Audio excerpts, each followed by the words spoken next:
Got it? Okay. Yeah. Now, before we jump into the module 3 slide, I was hoping you could load up the module 1, just because I think this will help to take off for our module 3. Sorry, not module 1, module 2. My bad. The one we had last session. Okay. 1 second.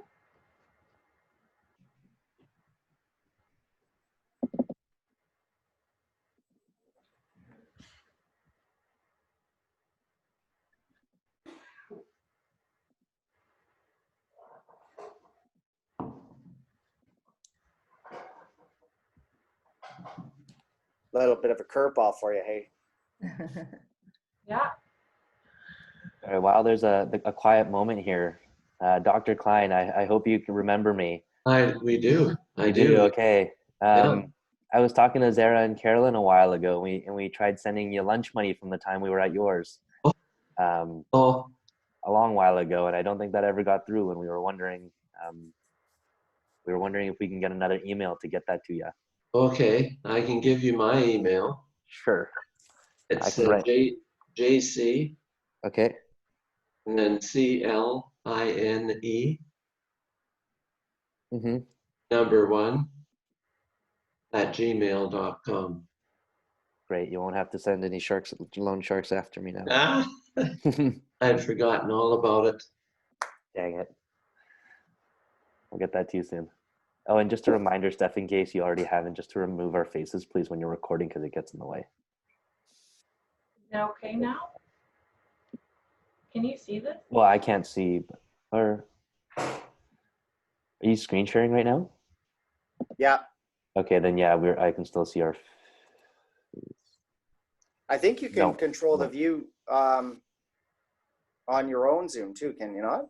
Yeah. Right now, it's minimized on my screen. I'm not sure. Can you Okay. see? I'm not in presenter mode right now. Can you see that? Yeah, we can see the neural catch. And I think it's just our own, like, because I Yeah. can, yeah. Yeah. I just hid faces, but. Yeah, if you just, there's a screen that you can select that shows the slides plus the face bar, and you can move it around. Yeah. All right, Steph, you're right in the right place. If you can load that, I want to just move through the first initial slides. Of module 2? Yeah, just to start, just as a refresher. Can you see this? I can. You Yeah. can make it bigger or keep it that way if you want. Perfect. Okay, so just to pick up on the conversation, it was really good, and it's good to remind everyone that the standard and the deviant tones, which are on the bottom of the screen, are the stimuli that are used to elicit the N100 and the P300. And they're combined with the words in the stimulus sequence, the word pairing, and that's used to elicit the N400. And those two out in the world, in the research world, are studied separately by separate investigators in separate studies and separate labs and groups. And each one of those would take 1.5 hours to 2 hours to run in a lab. And by combining them and fusing them in this way, and finding a way to compress them down to a 5 to 6 minute run, that's part of the important magic that creates the responses. Now, if we can just go to the next slide. I want to show you this again, because it is really, there is a translation when we go to reports, because what's happened in the first generation of the report is that the window around the N1 or the window around P3 or the window around the N4 has been cut. All right, so you're not seeing the full waveform, you're just seeing the window for those peaks. And it's also been flipped. So it's been presented such that you will see positive up and negative down. And you don't have the benefit of necessarily, in terms of training your brain as pattern recognizers, in NeuroCatch 1.0, you don't have the benefits of those, and you don't have the benefits of the horizontal and vertical access. So the technical team are improving that now. But to our earlier point, if you just compare your adults age 20 to 30 with your adults age 50 to 85, what you can see here is because they're set on the same axis, you can see the age-related delay in the P300, and actually you can see the age-related changes and subsequent delay in the N400. And you can do that just by looking and doing a comparison between the two rows. So that's kind of important because as we showed, and Steph, maybe we'll just step by to there's a couple of graphs that show the P300 and the N400 changing as a function of age. They're further down. So can you go back? Yep. Sorry, you're recording, but can you explain again then how you say you can see the age-related delay, because at the 20 to 30, it's at 8 microvolts. And then at the 50 to 85, it looks like it's at around kind of 5, or is that? So there'd be. Well, so that's a change in the amplitude. The delay is a change in the timing. So if you just look at the P300, look at the arrow for the younger adults and look at the peak arrow for the older adults. So in one case, it's just a little ahead of 300 milliseconds. And in another case, it's just a little delayed behind. And that was significant. So that was a significant delay that was not detected by the MoCA. And you can see that delay too in the N400. It's of course the N400, as we talked about, is a broader peak, but you can see the shift towards 500 milliseconds and the much earlier onset in the younger adults. And so there is sort of a nice demonstration in that data of the change in the timing, which also, you can see changes in the amplitude, but the timing is a really important thing that I'm always trying to stress to watch. Gotcha. And I wonder if the graph was spread out more, if it would look more significant, because yes, for me, because I'm not familiar reading, it doesn't look that different. It looks more different in terms of the amplitude than it does in terms of the time delay, just because space, just where your eye orients towards the change in space. So yeah, and it is a case that if we wanted to make the amplitudes bigger, we'd shrink these graphs, and if we want to pull, but ultimately the timing is less variable than the amplitude. So in general, the variance of timing, you'll detect the clinically significant difference. It takes a lot less in timing than it does to create a clinically significant difference in amplitude changes, because people within themselves, in particular, their amplitudes will vary more. And between people, these responses can vary quite a lot. Okay, Steph, we can jump out of these and jump into the next, the module 3 slides, if that's possible, please. Yeah.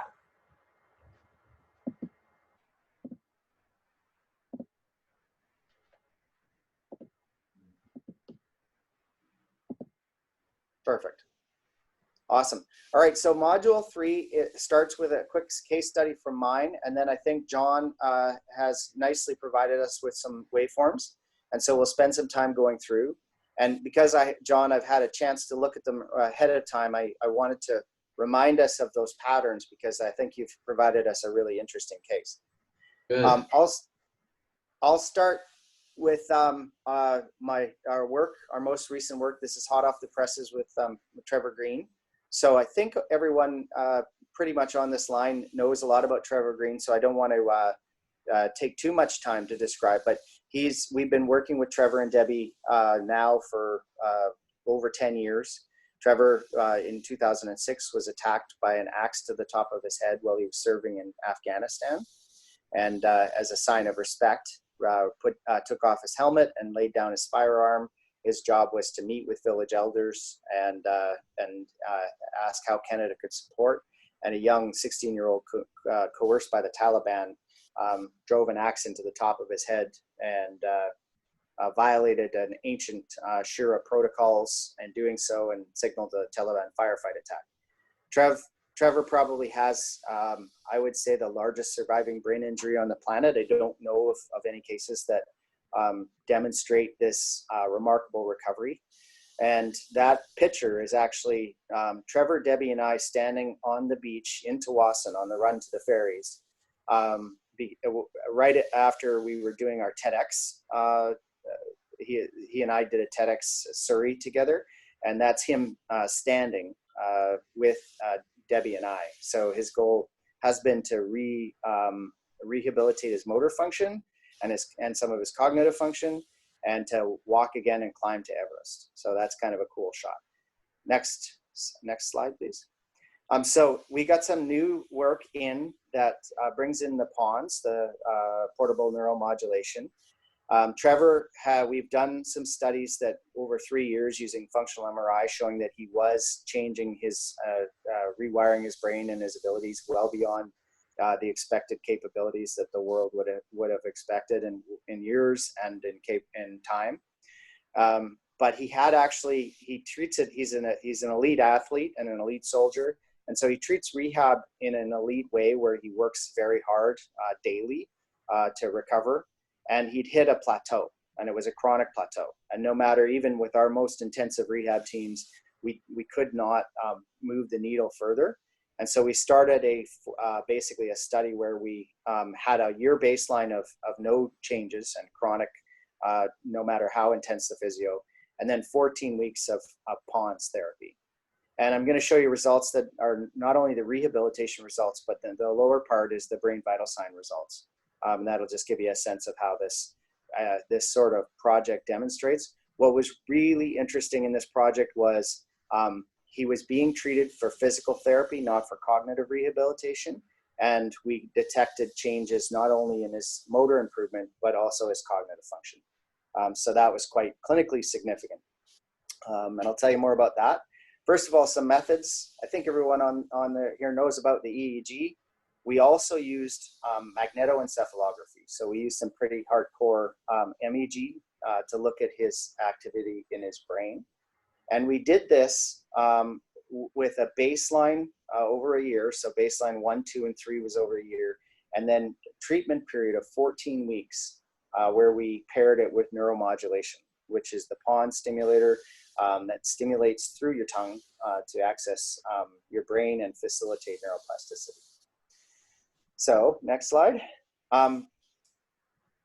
Go back just quickly, Steph. So I want you to take a mental picture of the top left-hand corner, because that's their clinical outcomes in terms of Trevor's not changing. And then when we did a time stand test, 20 minutes, he immediately went from not being able to stand longer than 2 or 3 minutes to the ceiling of the full 20 minutes. And that was quite remarkable. And then function in sitting test was another major rehab measure that showed the same pattern that you can see of this sort of no change in baseline and then a spike.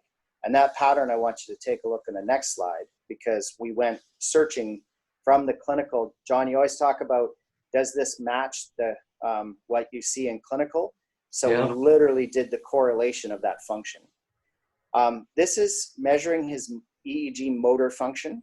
And he had a right-left hand asymmetry. His right hand was much more impaired. And you can see that he had a strong surge of activity when we started rehab with the PONS. And actually, he had in his left hand, which was more functional, he had also a change in terms of efficiency. And that gets interesting in the next slide, because we went and looked at the MEG activity. And this is a bit of a busy slide, but break it into right and left hand. And the 4 cells are they basically show you the same brain activation changes, no matter how we look at it. So whether or not we input his time stand vector or his fist vector or the motor EEG vector that I just showed you, or we just allow the MEG to find the significant data-driven change in patterns, what you can see is he was showing the same activity patterns for his right hand. And in particular, what this showed, and we've got this out for publication, so you can see the paper if you want. It's in review right now. But with stroke patients, we know that often you have this transcolossal inhibition, and the one hemisphere is actually sending signals to inhibit the recovery of the other hemisphere. And in the right hand, what we saw was that there was a reduction in transcolossal inhibition, so he could recover more right-handed movement. And the activation maps that are there basically drive that point home. In the left hand, he showed an increase in his right hemisphere, so properly contralateral premotor activity. So as he had increase in function in his left hand and improved performance, we could detect that. And again, same thing, doesn't matter how we put in, if we put in whatever vector or we just allow the data drive, we get a really quite remarkable results in overlap. So the point of this is the neuromodulation with the pawns combined with intensive physical therapy demonstrated neuroplastic changes in Trevor's brain that were clinically correlated. So we'll move to the next slide. So what about neurocatch? As I mentioned, we were training him and doing physical therapy, but we added neurocatch to measure whether or not there were any neurocognitive changes. And so I started first with the radar plots. So as you know, with these three responses, N1, P3, and N4, they both have amplitude and latency measures, and I've shown you the radar plots. And here what you can see is quite remarkable is that there were significant improvements, in particular in the P3 amplitude, and that Trevor, his neurocatch data moved from not looking like a hexagon to becoming quite a symmetric and hexagon shape. So this would be similar to if you had somebody who had poor heart health and hypertension, and the first time you see them, their blood pressure is way high, and then you start your treatments and you start to see them, their blood pressure come down to 120/80, with the hexagon being the equivalent of 120/80. Next slide. Now this is the part to John's point about does neurocatch correlate with clinical measures? And what we saw in terms of cognitive improvements was Trevor and both Trevor and Debbie said that his cognition was getting better. Where the injury happened also included attentional processing in the cingulate gyrus. And he remarked not only that his attention and his cognition were improving, but that actually his PTSD symptoms also dramatically reduced. So he was no longer having night terrors, and Debbie caught him sitting with his back to the door in a busy place for the first time ever. So what you can see here is that you see these significant changes, particularly just the top row, where you get the increase in an N1 amplitude and the significant increase in the P3 amplitude. And these were demonstrating his improved objective measures of increased amplitude, likely because after his injury, there's a whole lot more neurons firing in a synchronized, coordinated way.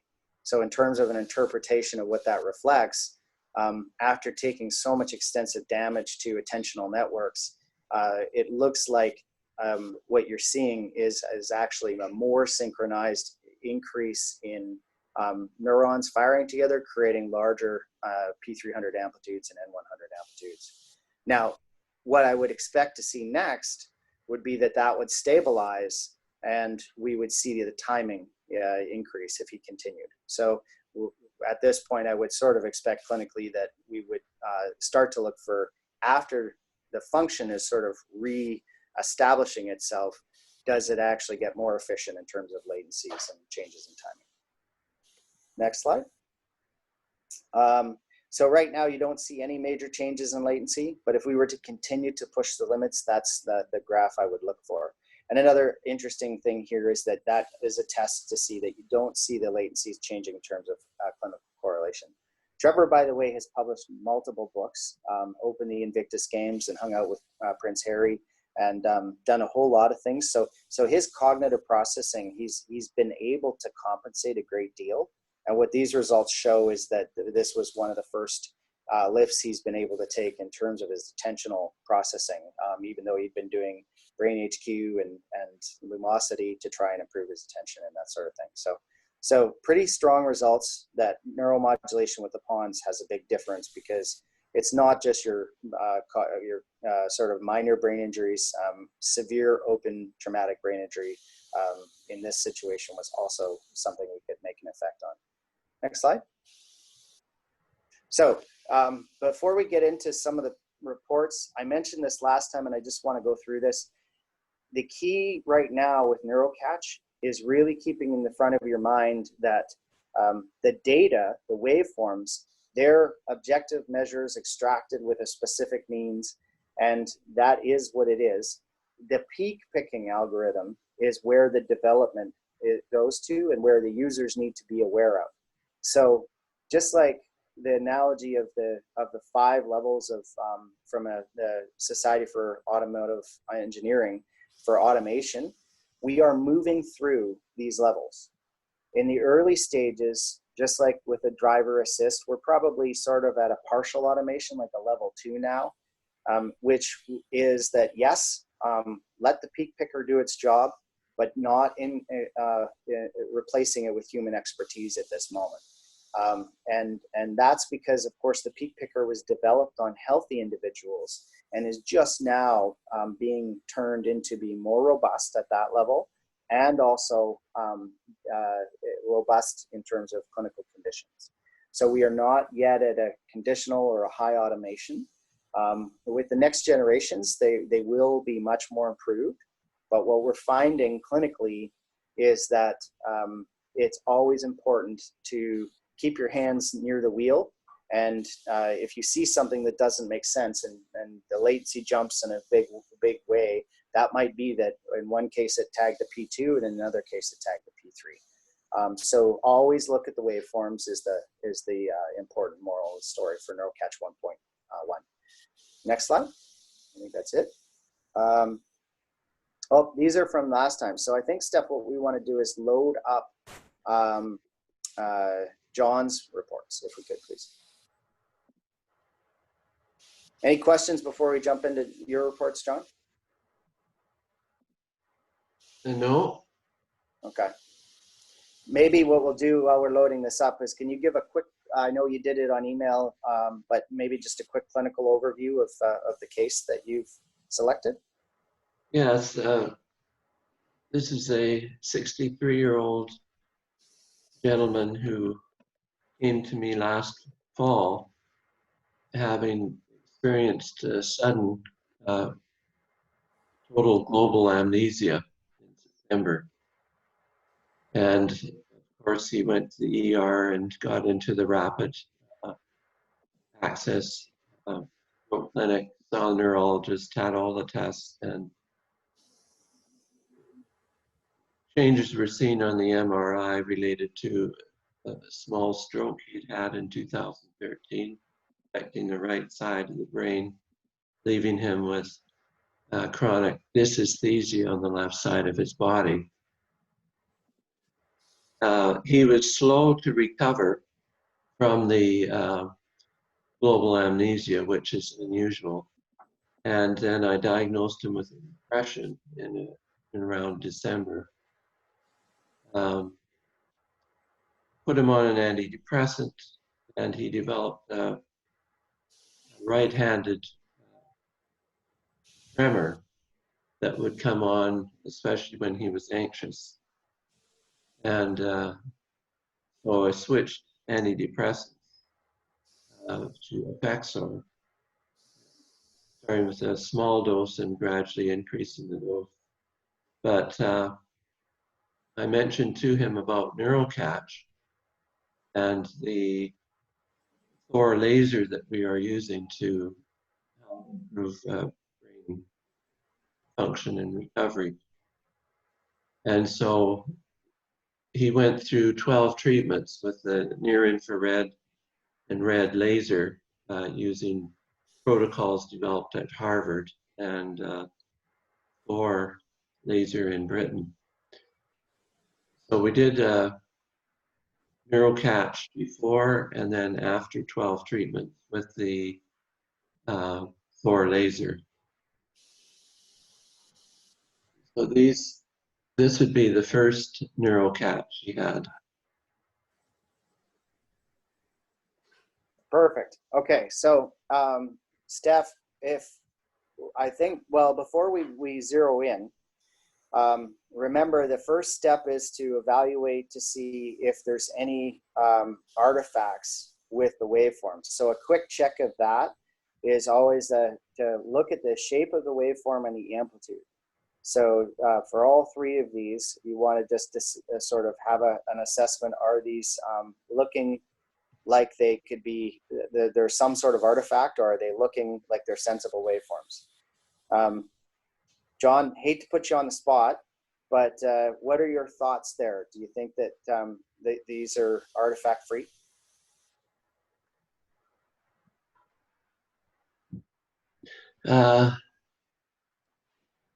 Yes, I would think so, because the amplitude is good and latency is generally good. I agree. What else catches your eye? Let's walk through them now. So what does the N100, the first thing that we'd be doing is try to analyze and understand the shape of this, because remember, the shapes of the waveforms tend to actually carry over within an individual. So we can actually, when we've seen enough of your brainwaves, start to recognize you just based on your neural catch brainwaves alone. So in the N100, what's your next logical walkthrough? Knowing this is an example now where it's been spliced, so you're sort of looking around the time frame the N100 occurs. So what do you see in terms of the condition that is the black line versus the dotted line? So that they match. The black line, which is unexpected condition, that matches the standard as far as the waveform. So that's good. It's larger though, right? Which you'd expect. The peak is larger.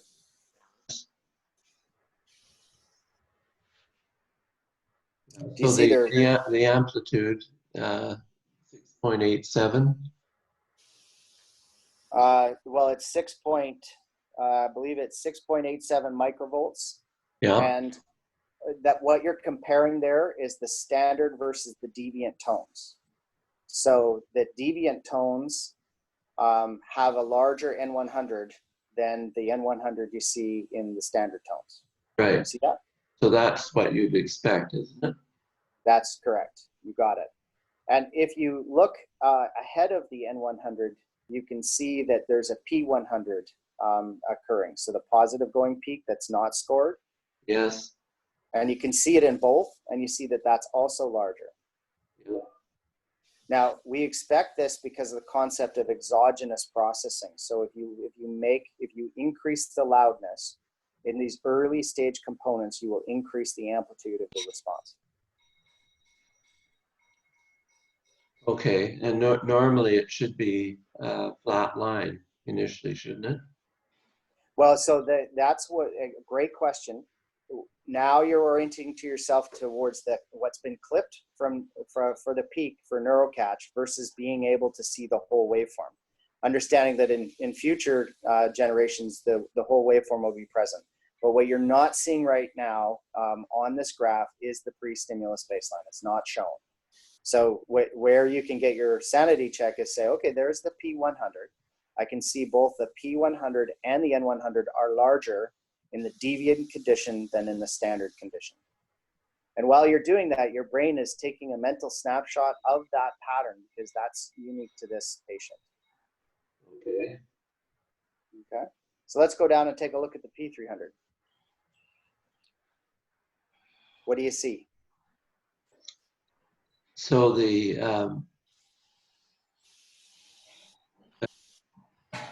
latency is 220 milliseconds, which is a bit faster than I would expect. 3.98. I think that's within the range. The waveform, it is higher. Well, it's about the same, isn't it? Initially, with the standard and deviant. then the deviant wave goes up. Or is Yeah. the standard almost levels off, down a bit. Do you see where the deviant separates from the standard? Yes. What in terms of the shape of this waveform, what might you be looking at in this specific individual?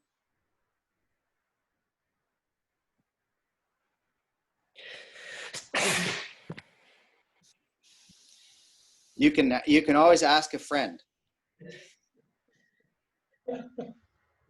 I'm on mute, John. Don't